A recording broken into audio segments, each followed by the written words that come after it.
আসসালামু আলাইকুম রহমতুল্লাহ বরকাতুহ। বিসমিল্লাহির রহমানির রহিম। আলহামদুলিল্লাহ ওয়াসসালাতু ওয়াসসালামু আলা রাসূলিল্লাহ ওয়া আলা আলিহি ওয়া সাহবিহি আজমাইন ওয়া বাদ। সম্মানিত শ্রোতা দর্শক মণ্ডলী, আল্লাহ রাব্বুল আলামিনের প্রশংসা এবং প্রিয় নবী সাল্লাল্লাহু আলাইহি সাল্লামের উপর সালাত ও সালামের পর আজ 24শে রবিউল সানি 1445 হিজরি মোতাবেক 8ই নভেম্বর 2023। আজ আমাদের সামনে বিভিন্ন দেশ থেকে আসা 10টি প্রশ্ন রয়েছে। ইনশাআল্লাহ তাআলা এই প্রশ্নগুলির উত্তর দিচ্ছি। আল্লাহ রাব্বুল আলামিন যেন তৌফিক দান করেন।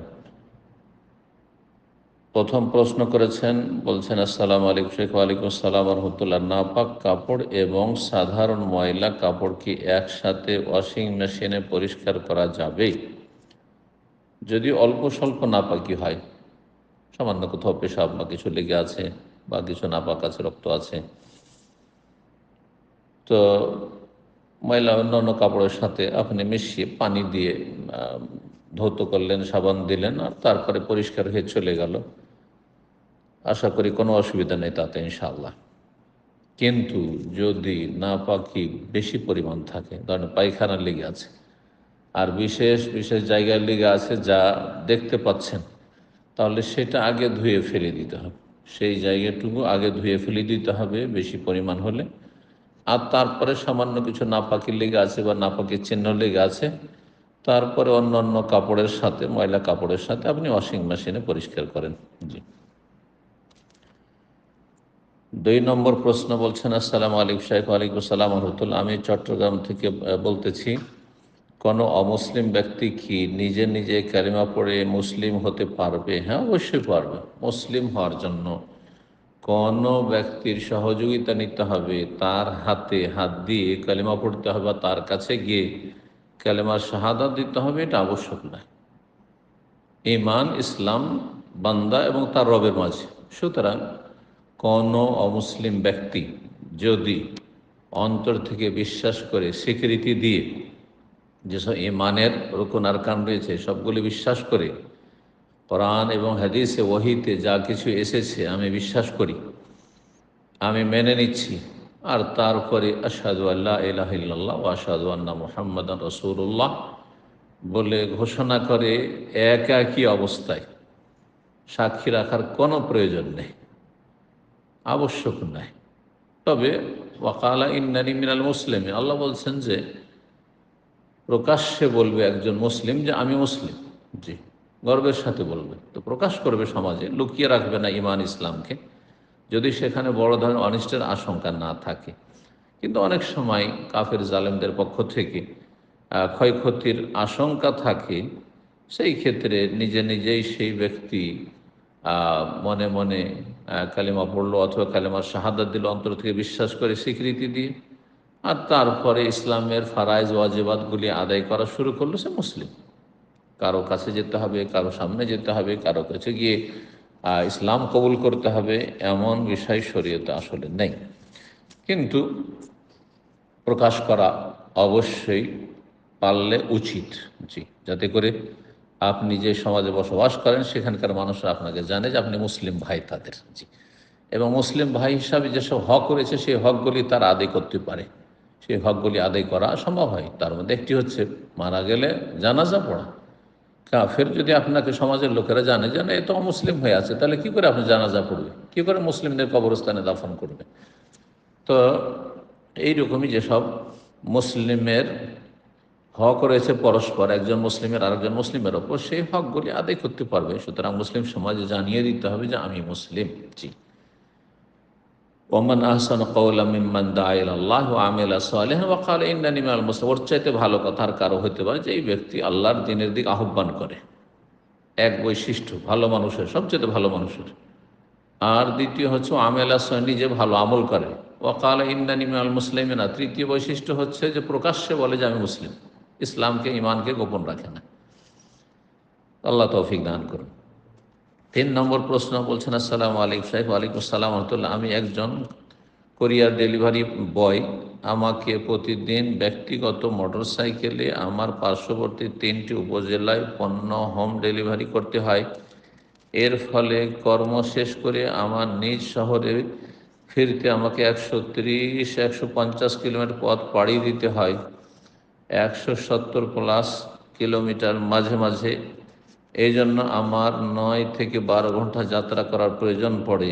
এই ক্ষেত্রে আমি কি মোসাফির বা আমি কি প্রতিদিন কসর করব? আপনি মোটরসাইকেল নিয়ে ঘোরাঘুরি করছেন 3টি উপজেলায়। যেই জায়গা থেকে আপনি বেরোচ্ছেন সেখান থেকে সবচাইতে দূরের প্রান্ত যেটা সর্বশেষ এলাকা, সেটার দূরত্ব আপনার 75-80 কিলোমিটার কিনা আনুমানিক। তাহলে আপনি মোসাফির হবেন। কিন্তু যদি হয় যে আপনি এমন একটা জায়গা আছেন সেখান থেকে চারিদিকে প্রত্যেক দিকে আপনি 30 কিলোমিটার, এদিকে 30, এদিকে 30 কিলোমিটার ঘোরাঘুরি করছেন, ওর মাঝেই রাউন্ড দিচ্ছেন আর বিভিন্ন বাড়িতে বা বিভিন্ন গ্রামে গিয়ে আপনি ডেলিভারি দিচ্ছেন, তাহলে আপনি তো এলাকাতে আছেন, আপনি মুকিম হয়ে আছেন, মুসাফির না। আপনি মুসাফির না। আপনি যেখান থেকে জার্নি শুরু করবেন সেখান থেকে শেষ দূরত্বটি আপনার 80 কিলোমিটার হইতে হবে অধিকাংশ ওলামাদের নিকটে। আর একদল ওলামা বলছে সেটাকে সফর অন্তত বলতে হবে সেখানকার মুসলিম সমাজের পরিভাষায়। তো আপনার একেবারে কাছাকাছি জায়গায় থাকলে সাধারণত সফর বলা হয় না। 80 কিলোমিটার বা তারও বেশি বা তার একটু কম এইরকম দূরত্বে গেলে সফরের প্রস্তুতি নিয়ে যাচ্ছেন। সফর কাকে বলে? মানুষ একটু প্রস্তুতি নিয়ে যায় যে সফরে যাচ্ছি, সুতরাং একটি এক্সট্রা কাপড় নিয়ে নিই, একটা লুঙ্গি নিয়ে নিই, একটা জামা নিয়ে নিই, একটা গেঞ্জি নিয়ে নিই, অমুক নিয়ে নিই, একটা ব্যাগ নিয়ে নিই। এগুলো হচ্ছে সফর। আর এমনিতে ঘুরতে ঘুরতে গেলাম আর তারপরে চলে আসলাম, এগুলি সফর নয়। যেমন সৌদি আরবে 1 ঘন্টার ভিতরে 80 কিলোমিটার চলে গেল, আর যাওয়ার পরে সমুদ্র বীচ থেকে ঘোরাঘুরি করে ফ্যামিলি নিয়ে চলে আসলো, তাহলে সাধারণত এগুলো সফর নয়। 80 কিলোমিটার হয়ে গেল, এটা সফর নয়। দাম্মাম থেকে জুবাইল 80 কিলোমিটার চলে গেল কোথায়? জুবাইলের কর্নিশ বিচ ঘুরতে। আর সেখানে বলবে যে সফর না, এটা সফর হয়নি, আপনার এমনি ঘোরাঘুরি করতে গেছেন আপনি। জি।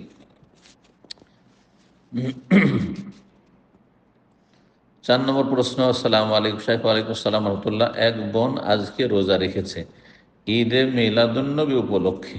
সবাই রোজা রেখেছে, তাই সেটা রাখা যাবে কি একটু জানাবেন? মিলাদুন্নবী যেটি প্রচলিত বেদাতীদের কাছে, মিলাদুন্নবী সেটা হচ্ছে 12 রবিউল আউয়াল। 12 রবিউল আউয়াল সেটি সোমবার হোক আর মঙ্গলবার হোক আর বুধবার হোক আর শনিবার হোক আর জুমাবার হোক, যেদিনই হোক না কেন, তো এই তারিখকে কেন্দ্র করে রোজা রাখা এটি সুন্নত নাই। এটি সুন্নত নেই, কোনো সাহাবী রাখেননি, স্বয়ং রাসূলুল্লাহ সাল্লাল্লাহু আলাইহি ওয়াসাল্লাম রাখেননি যে আমি 12 রবিউল আউয়াল অথবা 9 রবিউল আউয়াল আমার জন্মদিন, সুতরাং তাতে রোজা রাখে, এমনটা করেননি। সুতরাং এটি জায়েজ নয়, বেদাত।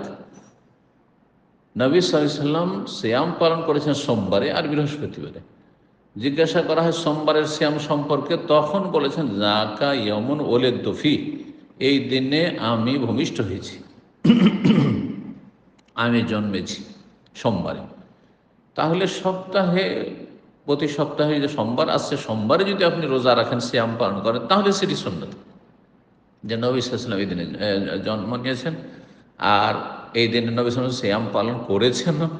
তিনি না করলে আমরা করতাম না, তিনি করেছেন সেই জন্য করছি।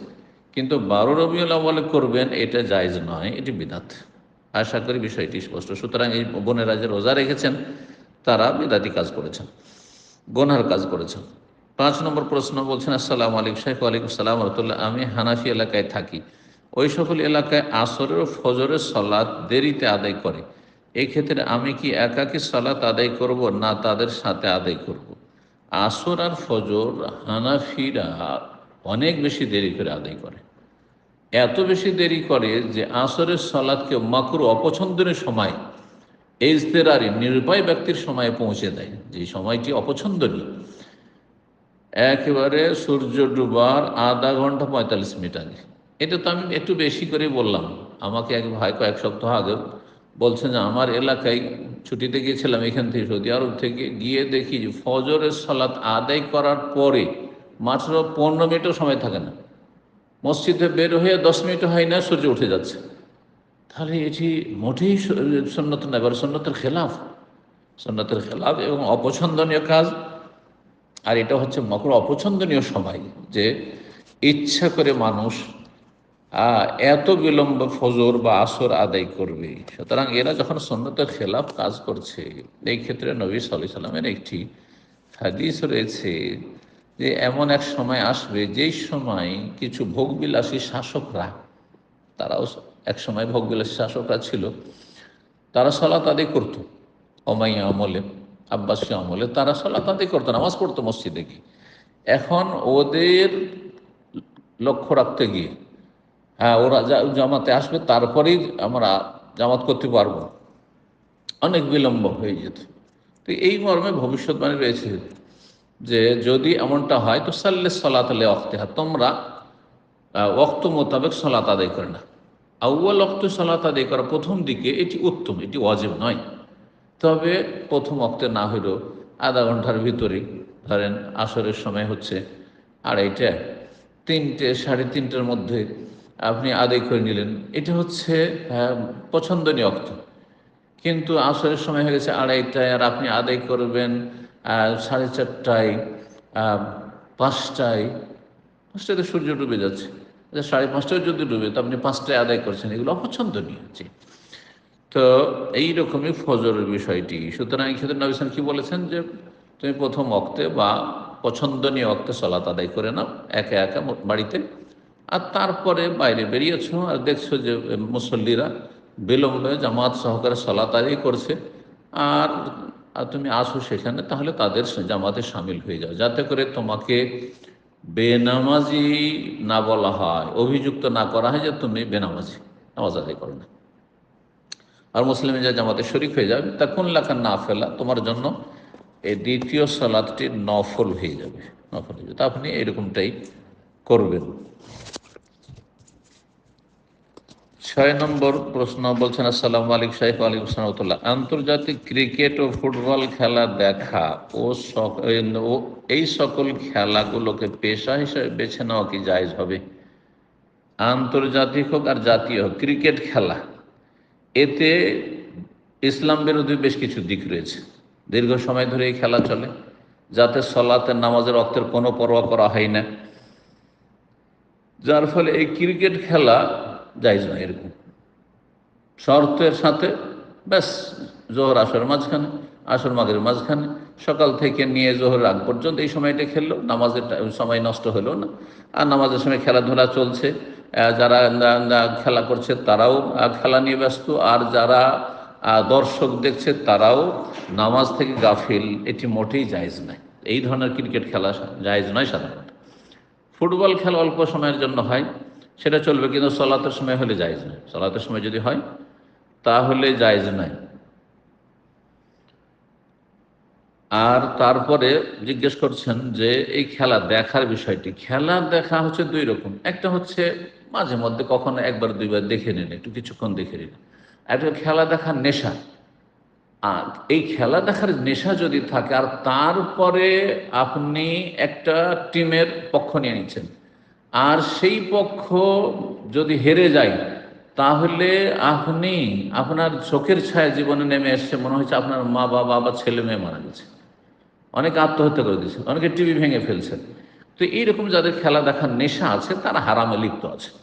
যাদের খেলা দেখার নেশা আছে, তারপরে তারা এক পক্ষ নিয়ে থাকে, এই নেশার কারণে এইটা হারাম। এইরকম খেলা দেখা জায়েজ না। তো খেলা দেখার দুটো স্তর আছে, মাঝে মধ্যে একটু দেখে নিল জায়েজ হতে পারে, জায়েজ। কিন্তু যাদের নেশা আছে, এই নেশার সাথে খেলা দেখা মোটেই জায়েজ নয়। 2 নম্বর কথা বলছেন যে এই সকল খেলাগুলোকে পেশা হিসেবে বেছে নেওয়া, পেশা হিসেবে বেছে নেওয়া জায়েজ নয়। এই খেলাতে মুসলিম জাতির কোনো লাভ নেই, না ইসলামের লাভ আছে না মুসলিম জাতির লাভ আছে, শুধু পেট পূজা আছে। আর তাতে অধিকাংশ ক্ষেত্রে এরা হারামে ডুবে আছে। অল্প কিছু আল্লাহর বান্দা আছে হয়তো হারাম থেকে বেঁচে থাকতে পারে, ব্যতিক্রম। কিন্তু আসল হচ্ছে যে এই ফিল্ডটা অসাধ্যের ফিল্ড, সুতরাং এইসব ফিল্ডে যাওয়া জায়েজ নয়, আর এটাকে পেশা হিসেবে বেছে নেওয়া জায়েজ নয়। জি, আল্লাহ বোঝার তৌফিক দান করুন। 7 নম্বর প্রশ্ন, আসসালামু আলাইকুম শাইখ। ওয়ালাইকুম আসসালাম রহমতুল্লাহ। প্রশ্ন হলো, জনৈক এক বক্তার ওয়াজে শুনেছি অনেকে ভারী কিছু উত্তোলনের সময় ইয়া আলী বলে, এতে তার ঈমান হারা হয়ে যায়। এটি শুধু বক্তার কথা নয়, এটা হচ্ছে ইসলাম। আল্লাহ ছাড়া অন্যকে ডাকা হচ্ছে বড় শিরক। আল্লাহকে ডাকবেন, ইয়া আল্লাহ, আল্লাহুম্মা রব্বানা, জি, ইয়া রব, ইয়া রহমান। আর আপনি ইয়া আলী বলে ডাকছেন, এটি বড় শিরক, বড় কুফর। এটি শিয়াদের থেকে বেদাতি সুন্নি সমাজে এসেছে, আর মূর্খ সমাজে এসেছে। এই ছুতার মিস্ত্রি, কাঠ মিস্ত্রিরা এরকম শিরকি কালাম বলে থাকে, আমি নিজে শুনেছি। বলছেন আমি একদিন হেইও বলেছি, ইয়া আলী বা অন্য কিছু বলিনি, যদিও বলার পিছনে আমার কোনো উদ্দেশ্য ছিল না, এমনি বলে ভুলে বলে ফেলেছি। হেইও বলার কারণে কি আমার ইমান হারা বা শিরক এমন কিছু করে ফেলেছি? হেইও মানে তো আমি বুঝি না। এবং আপনার আঞ্চলিক ভাষায় হেইও কাকে বলে সেটা আপনি জানেন। যদি সেটা আল্লাহ ছাড়া অন্যকে ডাকা উদ্দেশ্য থাকে তাহলে সেটা শিরকি কালেমা। যদি আপনি সেটা সেই নিয়তে নাও বলেন তবু কথাটি শিরক। আর যদি না এরকমটা না হয়, এটি এমনি কথা। মানুষ একটু যখন কোনো কিছুতে জোর লাগায়, শক্তি লাগায়, তখন হেইও বলে। তো এইরকমটাই মনে হয়। তো এইরকমটা যদি হয় তাহলে হয়তো অসুবিধা নেই। জি, এক কথা গায়রুল্লাহকে ডাকা, গায়রুল্লাহকে সেজদা করা, এইসব হচ্ছে বড় শিরক। 8 নম্বর প্রশ্ন বলছেন, আসসালামু আলাইকুম শাইখ। ওয়ালাইকুম আসসালাম রাহমাতুল্লাহ। ছোট শিরক করলে আমল নামার সব নেক আমলগুলো ধ্বংস হয়ে যায় কি? না, সব আমল ধ্বংস হয় না। ছোট শিরক হচ্ছে কাবিরা গুনাহ। ছোট শিরক করলে যেই আমলটিতে শিরকের সংমিশ্রণ হলো সেই আমলটি নষ্ট। আর বড় শিরক করে অতীতে সমস্ত আমল ধ্বংস। বড় শিরক করলে অতীতে হাজার হাজার বছরও যদি কেউ নেক আমল করে থাকে, যেমন ইবলিস শয়তান হয়েছে, সমস্ত আমল নষ্ট। লাইন আশরাকতা লা ইয়াহবাতান্না আমালুক। হঠাৎ ভুলে যদি ছোট শিরকমূলক কথা বলে ফেলে, পরবর্তীতে বুঝতে পারে সে যেটা বলেছে এটা ভুল কথা, নাজায়েজ কথা, শুধু বলার কারণে তার গুনাহ হবে বা পেছনের আমল ধ্বংস হবে কিনা? গুনাহ তো হবে, গুনাহ হবে। ছোট শিরক, কাবিরা গুনাহ, তওবা করবে। আর কাবিরা গুনাহ যে তওবা শর্ত, যে আল্লাহ মাফ করে দাও। কিন্তু পিছনের আমল ধ্বংস হবে না। যেই আমলটিতে শিরকের সংমিশ্রণ হয়েছে সেই আমলটি শুধু ধ্বংস হবে বা নষ্ট হবে। জি, মান আমেলা আমালান, আল্লাহ রাব্বুল আলামিনের হাদিসে কুদসি, যে মান আমেলা আমালান, কেউ এমন কোন আমল করলো, আশরাকা ফিহে মাইয়া গাইরি, আমার সাথে অন্য কাউকে শরীক করে, তারাকতুহু ওয়া শিরকাহু, তাকে এবং তার এই শিরকি আমলকে আমি পরিত্যাগ করি, ছুঁড়ে ফেলি, কবুল করি না। 9 নম্বর প্রশ্ন বলছেন, আসসালামু আলাইকুম শাইখ। ওয়ালাইকুম আসসালাম রাহমাতুল্লাহ। মুস্তাজাবুদ দাওয়া হওয়ার জন্য কোন আমল বেশি বেশি করতে পারি? মুস্তাজাবুদ দাওয়া মানে এমন ব্যক্তি যার দোয়া কবুল হয় আল্লাহর কাছে, যার দোয়া খণ্ডন হয়। মুস্তাজাব ইসিম মাফুলের সিগা, মানে যার দোয়া কবুল করা হয়। আর দাওয়া মানে দোয়া।